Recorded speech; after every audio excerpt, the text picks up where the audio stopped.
Bonjour, ici Julien et bienvenue dans cette nouvelle vidéo du PédagoTube, la chaîne dédiée à la pédagogie.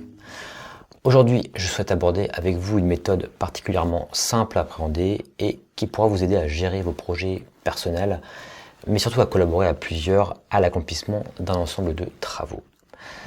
Cette méthode, aujourd'hui célèbre, est la méthode Kanban. Elle était initialement utilisée à la fin des années 50 au Japon, dans les usines Toyota, et son but est de permettre de visualiser un ensemble de tâches disposées dans différentes colonnes selon leur état d'avancement. 3 états d'avancement sont en général retenus et constituent les 3 colonnes respectives, à savoir à faire, commencer et terminer. D'autres colonnes peuvent cependant être rajoutées selon les besoins.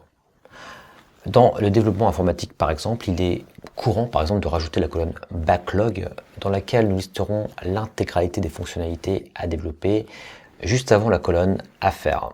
Cette dernière nous permettant, quant à elle, de mettre les items les plus importants ou qui nécessitent d'être traités en priorité. De la même manière, avant de classer les tâches dans la colonne terminée, elle doit en général transiter par une colonne appelée à vérifier. Cette tâche sera souvent prise en charge par un autre membre de l'équipe, d'ailleurs chargé justement de valider le travail. Enfin, une autre colonne que l'on peut nommer en attente d'éléments a souvent toute son importance et on y fera transiter donc toutes les tâches sur lesquelles l'équipe est bloquée à un moment donné car il manque tel ou tel élément ou réponse. Dans la pratique, on pourrait par exemple bloquer la livraison d'un projet dans l'attente d'un paiement. On pourrait également bloquer le développement d'une fonctionnalité dans l'attente de la validation du client. Cette colonne peut également être utile pour matérialiser la dépendance d'une tâche à l'achèvement d'une autre. Mais n'allons pas trop vite. Mon but est surtout de vous permettre d'appréhender les basiques de la méthode et je précise d'ailleurs qu'elle doit son succès entre autres à sa facilité de prise en main et à sa grande flexibilité en termes de méthodologie. S'il existe de bonnes pratiques, chacun peut adapter la méthode Kanban à peu près comme bon lui semble. Il faut simplement, dans le cadre d'un travail de groupe, s'assurer que tous les membres sont d'accord sur la manière de procéder et sur le workflow matérialisé donc par les différentes colonnes à mettre en place. Notons que la méthode rencontre un succès particulièrement marqué parmi les équipes gérant des projets en méthode agile et plus spécifiquement selon la méthodologie Scrum. Sachez cependant que la méthode Kanban peut être utilisée pour n'importe quel type de projet. C'est un excellent complément notamment au diagramme de Gantt par exemple, sur des aspects plus opérationnels. De mon point de vue, Gantt est plus focus sur le projet dans ses grandes lignes, alors que la méthode Kanban est plus focus sur les tâches elles-mêmes, même au niveau les plus élémentaires. Comment mettre en place maintenant la méthode Kanban ? À l'origine, avant l'ère du numérique, les tâches étaient matérialisées par des étiquettes qui étaient donc déplacées manuellement par les opérateurs sur un tableau physique. Aujourd'hui, la tendance est bien sûr de privilégier l'utilisation de logiciels dédiés qui permettent donc plus aisément de collaborer à tout moment et en tout lieu. Le logiciel le plus réputé pour mettre en place la méthode Kanban est Trello. Il peut être utilisé gratuitement, mais dispose d'une formule premium qui permet d'accroître les fonctionnalités du service. Il existe au passage de nombreuses alternatives gratuites à Trello, à l'instar par exemple de Taiga, qui est un logiciel open source. Ce dernier, cependant, est moins générique car il est très orienté développement informatique.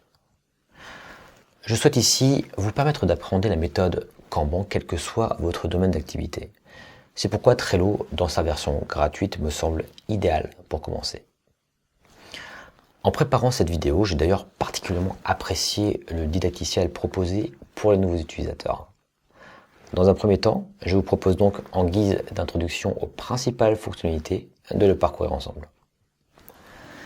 Par souci de réalisme, durant toute la démonstration qui suivra, nous nous mettrons dans la peau d'un ingénieur pédagogique dont la mission est de réaliser un module de formation.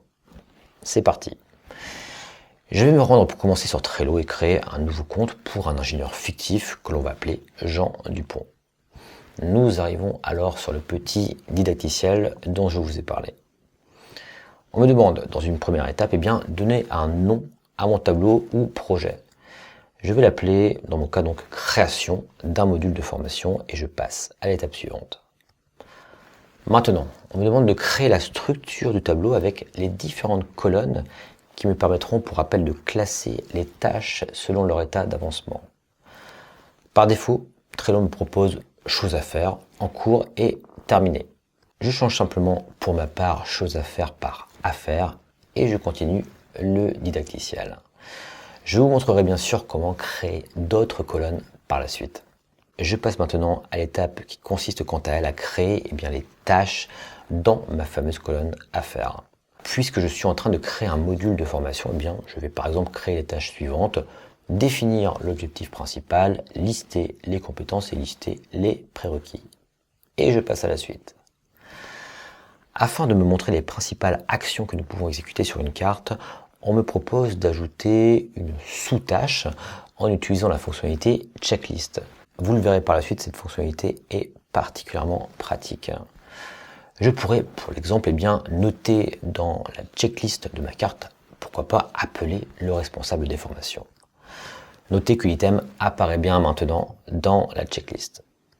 Notez également qu'au sein de la carte, nous pouvons ajouter une description plus détaillée, des pièces jointes ou encore des commentaires.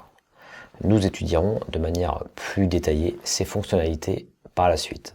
Vous l'avez compris, la valeur ajoutée de la méthode Kanban associée aux outils du numérique de type Trello est de centrer toutes les informations directement sur les cartes ou tâches et non plus sur le projet dans sa globalité. C'est extrêmement efficace en termes d'organisation. Par exemple, si nous étions tous d'accord pour fonctionner avec la méthode Kanban sur ce projet fictif, nous n'enverrions pas forcément un mail pour demander au collègue s'il a bien appelé le responsable des formations. Nous irions directement vérifier l'information sur la checklist depuis la carte. Si l'item n'était pas coché, il serait ensuite possible de commenter directement la carte pour demander à la personne en charge du rendez-vous de le prévoir au plus vite. Cela ne veut pas dire qu'il faut centrer tous les échanges sur le logiciel Trello. À vous de voir où vous souhaitez positionner le curseur. Au passage, même si nous ne l'aborderons pas dans cette vidéo, il est courant d'associer Trello au célèbre logiciel Slack. Il existe d'ailleurs un add-in pour lier les deux outils. Concernant maintenant d'autres fonctionnalités comme l'ajout de pièces jointes au niveau de la carte, si nous reprenons notre scénario, nous pourrions, pourquoi pas, associer une grille d'entretien directement sur la tâche, voire des exemples d'objectifs de formation. Évidemment, les personnes associées à la carte recevraient des notifications mail pour les informer des modifications effectuées. Le rythme des notifications étant bien sûr totalement paramétrable. Ce qu'il faut comprendre, encore une fois, est que la logique est bien ici d'être focus sur la tâche afin de bien compartimenter les échanges et documents associés. Par la suite, je vous montrerai cependant qu'on peut créer des cartes plus macro de manière à suivre le pourcentage d'achèvement de différents lots d'un projet. Avant cela, terminons le didacticiel en passant à l'étape suivante dans laquelle on me propose simplement maintenant d'accéder à mon tableau. Une fois mon compte validé, je reviens donc sur Trello et je retrouve dans ma partie tableau personnel le tableau création du module de formation avec donc les 3 colonnes déjà construites. Je retrouve également les 3 tâches ou cartes ainsi que l'élément présent dans la checklist. Voilà pour une petite mise en bouche. Allons maintenant un peu plus loin dans notre scénario. Nous allons, pour l'exemple, faire collaborer plusieurs personnes à la création du module. Puisque nous disposons déjà d'un début de tableau, je vous propose de continuer à travailler depuis cet espace.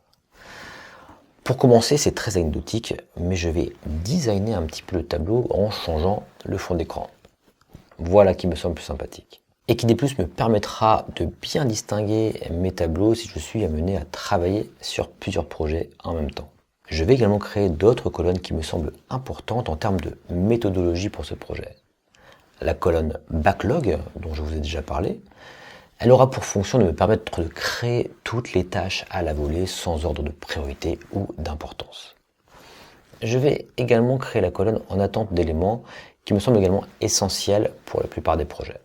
Pour mon projet donc, qui vise pour rappel à la création d'un module de formation, je vais travailler sur de gros grains inspirés de la méthode ADDIE, dont j'aurai l'occasion de vous parler dans une autre vidéo. Je vais créer dans la colonne Backlog une carte pour chaque tâche globale ou macro-tâche Et nous le verrons par la suite, je me servirai des listes, des checklists, pour créer mes tâches plus opérationnelles. De cette manière, je pourrai également suivre l'avancée de mon projet de manière plus globale. C'est parmi tant d'autres une manière de procéder, encore une fois, tout dépend de votre projet et de l'avis des collaborateurs avec qui vous travaillez. Je crée donc mes 5 premières cartes dans la colonne Backlog, qui s'appelle donc Analyser le besoin de formation, concevoir le design, développer la formation, implanter le module de formation et évaluer la formation. Je vais donc inviter pour l'exemple 2 autres personnes à collaborer sur le projet. Pourquoi pas Pierre Dupont et Céline Dupont. Pour ce faire, il existe d'ailleurs plusieurs méthodes. Dans mon cas, je choisis d'inviter les personnes via un lien d'invitation en cliquant sur Inviter, puis Créer un lien. Il ne me reste plus qu'à copier le lien et à l'envoyer par mail à mes futurs collaborateurs. Nous sommes maintenant 3 collaborateurs sur le tableau. Dans la partie menu, au niveau de l'activité, je vois d'ailleurs depuis le compte de Jean Dupont que Pierre et Céline ont accepté l'invitation. Pour plus de réalisme, je vais maintenant ajouter des avatars sur les 3 comptes. Voilà qui est fait. Je vais maintenant associer les collaborateurs aux différentes tâches, étapes de mon projet. Admettons que pour l'analyse des besoins, j'estime que c'est le travail de Céline. Je peux donc directement glisser son avatar directement sur la carte. Pour le design, je considère qu'il s'agit cette fois d'une collaboration entre Céline et Jean. Pour le développement, les 3 membres seront impliqués. Pour l'implantation, uniquement Pierre, et pour l'évaluation, ce sera Céline à nouveau. Je vais maintenant illustrer un peu mes tâches en y associant une description plus fine. Ici, je reprends la définition des différentes étapes de la méthode ADDIE en ingénierie pédagogique. Pour ajouter ces descriptions, je clique simplement sur la carte et je complète la partie description. Je vais le faire pour mes 4 autres cartes. En termes de design, je peux d'ailleurs au passage trouver des images pour illustrer mes cartes et les rendre plus mémorables en quelque sorte. Je clique pour cela sur une carte, puis sur Image de couverture et j'ajoute l'image qui me parle le plus. Je vais également le faire pour toutes les cartes du backlog. Je vais maintenant pour l'exemple me focaliser sur la tâche, ou plutôt sur le lot de tâches développer la formation, pour laquelle les 3 membres collaborent, et nous allons utiliser la checklist pour pouvoir noter l'ensemble des tâches.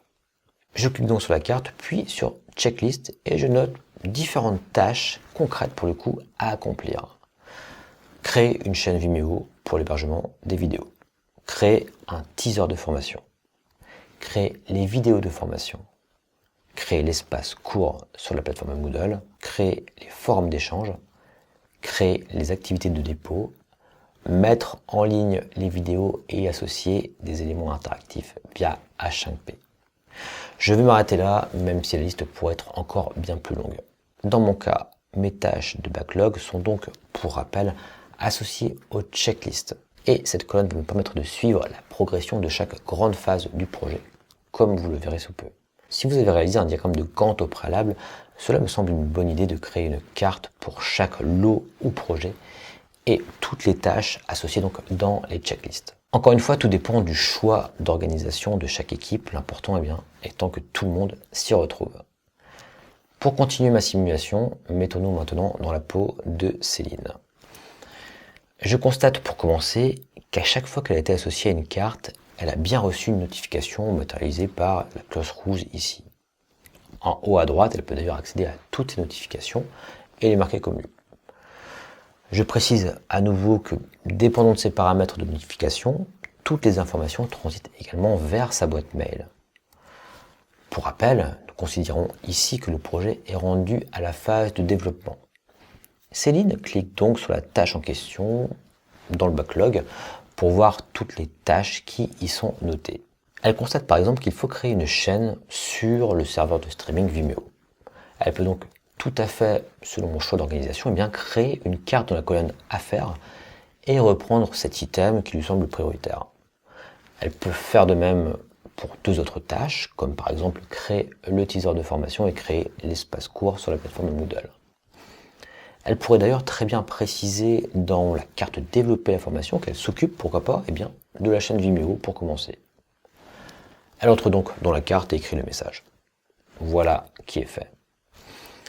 Maintenant, elle fait glisser la carte en question dans la colonne en cours. Puis, elle va se l'attribuer. Elle pourrait au passage décrire la tâche plus précisément en notant chaîne Vimeo permettant de mettre à disposition les vidéos de la formation sur la plateforme. Ensuite, la tâche devra être concrètement réalisée. Une fois la chaîne créée, elle pourrait pourquoi pas noter les logs de connexion dans le chat et pourquoi pas l'adresse de la chaîne Vimeo. Elle pourrait également ajouter pourquoi pas un tutoriel au format PDF pour montrer comment mettre en ligne des vidéos. Elle pourrait enfin commenter la pièce jointe en ajoutant quelques conseils pour utiliser la chaîne Vimeo. La tâche ou carte étant terminée, elle peut maintenant la déplacer dans la colonne terminée en considérant qu'elle ne nécessite pas de vérification. Elle peut revenir, pourquoi pas, sur la carte du backlog pour y cocher la case créer la chaîne Vimeo. On voit que cela représente au passage 13% de la tâche globale. Pour continuer mon scénario, je vais maintenant me connecter en tant que Pierre. Je consulte également les notifications et tout ce qui a été réalisé. Je peux également visualiser l'ensemble des cartes, suivre l'avancée de la phase de développement, etc.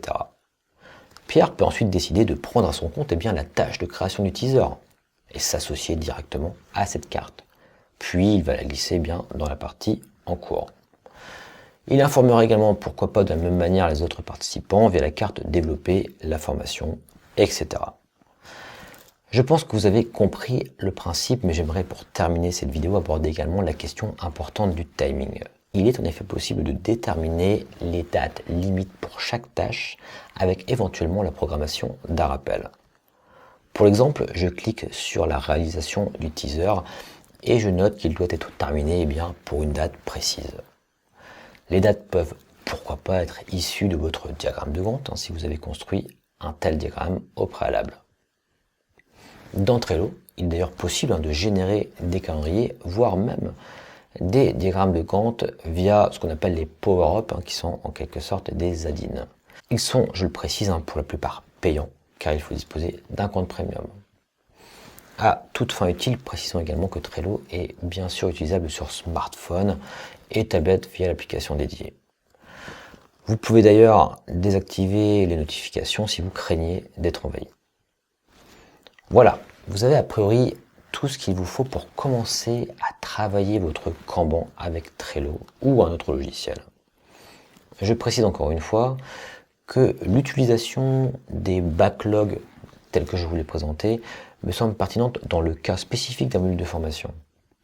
Vous pouvez cependant vous contenter de créer simplement 3 colonnes, les colonnes à faire, en cours et terminées, et fonctionner tâche par tâche uniquement sans forcément vous préoccuper de la vision globale. L'important, je le répète, est que vous soyez tous d'accord en tant que collaborateurs sur la manière de procéder. Avant de terminer cette vidéo, j'en profite pour faire la publicité d'un podcast que vous pouvez retrouver dans mon émission Le Pédagogcast, dans lequel j'interviewe Olivier Wong, enseignant à l'IUT de Rennes. Il nous parle d'un jeu de plateau nommé JT-Cap qui permet justement d'appréhender la méthode Kanban. N'hésitez pas, car l'idée en vaut le détour. Je vous mets bien sûr les liens du podcast dans les commentaires. Pour terminer, j'espère que cette vidéo vous aura été utile et si c'est le cas, un petit like fait toujours plaisir. N'oubliez pas également de vous inscrire pour être notifié des nouvelles publications. Je vous dis pour ma part à très bientôt dans le PédagoTube.